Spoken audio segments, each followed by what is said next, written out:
जून तक बेल मिला है दिल्ली के मुख्यमंत्री को और 25 मई को आपको वोट करना है। तो खिलाफ है वो, खिलाफ इसलिए हैं कि पिछले 25 साल से दिल्ली में वो अपनी सरकार नहीं बना पा रहे। पूरे देश को एक जेल में बदल देना चाहते हैं।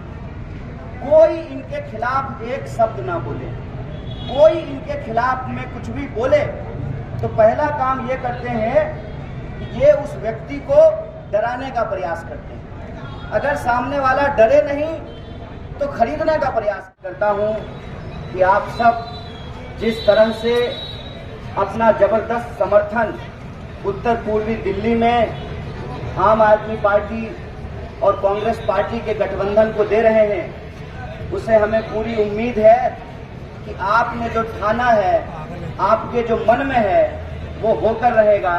और मुझे लगता है कि इस बार उत्तर पूर्वी दिल्ली की जनता ने ये तय कर लिया है कि उत्तर पूर्वी दिल्ली में बदलाव होगा और उत्तर पूर्वी दिल्ली में जब बदलाव होता है तो पूरी दिल्ली में बदलाव होता है और जब दिल्ली में बदलाव होता है तो पूरे देश में बदलाव होता है, ऐसा हमको महसूस हो रहा है। तो क्या आप लोग बदलाव के मूड में हैं कि नहीं है? सब लोग हाथ उठा के बताइए, परिवर्तन करना चाहते हैं? अच्छा, तो एक बात बताइए, आप में यहाँ जो भी लोग आए हैं, आप जो भी लोग यहाँ मौजूद हैं, आपको कोई पैसा दिया है क्या यहाँ आने के लिए? किसी ने भी? 1 रुपया भी? कोई पान भी खिलाया है? इसको कहते हैं कि सच को गवाही की जरूरत नहीं होती, झूठ को गवाही की जरूरत होती है। आगे जनता वाले सच को गवाही की जरूरत नहीं होती है। यही सवाल श्री अमित शाह को जानते ही नहीं? अमित शाह जी की रैली थी और एक यूट्यूबर, एक पत्रकार लोगों से पूछ रहा था कि आप रैली में भाजपा का समर्थन करने आए हैं? तो महिलाओं ने कहा, बेचारी महिला, सीधा साधा सवाल था, सीधा साधा उन्होंने जवाब दे दिया। महिलाओं ने कहा कि नहीं, हम समर्थन करने नहीं आए हैं, हमको तो 500-500 रुपया मिला है इसलिए हम रैली में आए हैं। और फिर क्या हुआ, इसको देख करके गृह मंत्री जी के समर्थक गुस्से में आ गए और उस पत्रकार के साथ मारपीट की और उसको हॉस्पिटल में भर्ती करा दिया। जिस बात की चर्चा विधायक जी कर रहे थे, उस बात को आगे बढ़ाते हुए मैं आप सबसे ये कहना चाहता हूं कि इस बार की लड़ाई तानाशाही के खिलाफ है, इस बार की लड़ाई झूठ के खिलाफ है, इस बार की लड़ाई अहंकार के खिलाफ है, इस बार की लड़ाई नफरत के खिलाफ है। और यह बात मैं क्यों कह रहा हूं? यह बात मैं इसलिए कह रहा हूं, एक मिनट भाई, 1 मिनट ब्रदर, ये पूरे के पूरे देश को एक जेल में बदल देना चाहते हैं। कोई इनके खिलाफ एक शब्द ना बोले, कोई इनके खिलाफ में कुछ भी बोले तो पहला काम ये करते हैं कि ये उस व्यक्ति को डराने का प्रयास करते हैं। अगर सामने वाला डरे नहीं तो खरीदने का प्रयास करते हैं। सामने वाला यदि बिके नहीं तो प्रशासन का दुरुपयोग करके झूठे आरोप लगाकर, झूठे मुकदमे कर उसको जेल में डालते हैं। और ये ऐसा इसलिए करते हैं ताकि देश में, समाज में एक डर का माहौल हो और कोई भी इनकी नीतियों का विरोध न कर सके। दरअसल हम सबको यह समझना होगा कि ये लोकतंत्र से विपक्ष को क्यों खत्म करना चाहते हैं।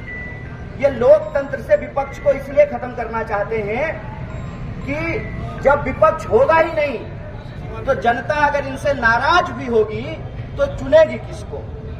आप लोगों ने देखा कि सूरत में क्या हुआ। सूरत में इन्होंने विपक्ष के उम्मीदवार को ही खरीद लिया। खजुराहो में इन्होंने एन केन प्रकारेण कैंडिडेट का नॉमिनेशन ही कैंसिल कर दिया। इंदौर में इन्होंने उम्मीदवार को ही खरीद लिया।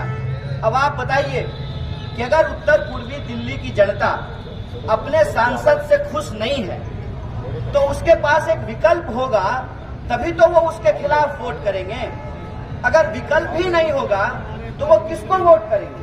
तो धीरे ये सत्ता को तानाशाही में परिवर्तित कर रहे हैं। और खास करके मैं दिल्ली के आम नागरिकों से कहना चाहता हूं, दिल्ली के तो खिलाफ है वो, खिलाफ इसलिए हैं कि पिछले 25 साल से दिल्ली में वो अपनी सरकार नहीं बना पा रहे।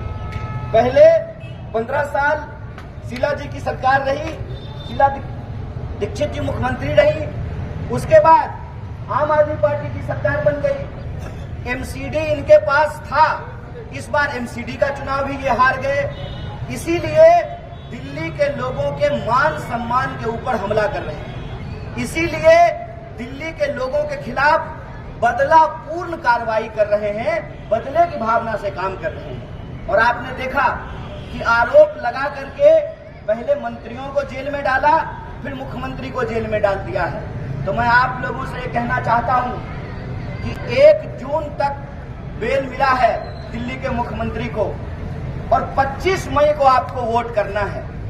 देश के अंदर जो तानाशाही चल रही है, आप में से कई साथियों ने वो वीडियो देखा होगा कि गुजरात में भाजपा एमपी का बेटा, लोग कहते हैं ईवीएम की बात, पूरा का पूरा बूथ कैप्चर कर लिया और ईवीएम को अपने हाथ में लेकर के वीडियो बना करके बोल रहा था कि ये ईवीएम मेरे बाप का है। इतनी जो तानाशाही, इतना जो सत्ता का अहंकार इनके दिमाग पे चढ़ गया है, उस अहंकार का जवाब हमको इनसे लेना पड़ेगा। मैं ये नहीं कहता हूं कि आप जिसको वोट कर रहे हैं वो आपकी इच्छा है, आप जिसको भी वोट करें, लेकिन जिस आसानी से आप अपनी इच्छा का पालन पहले कर पाते थे, आज उतनी आसानी से अपनी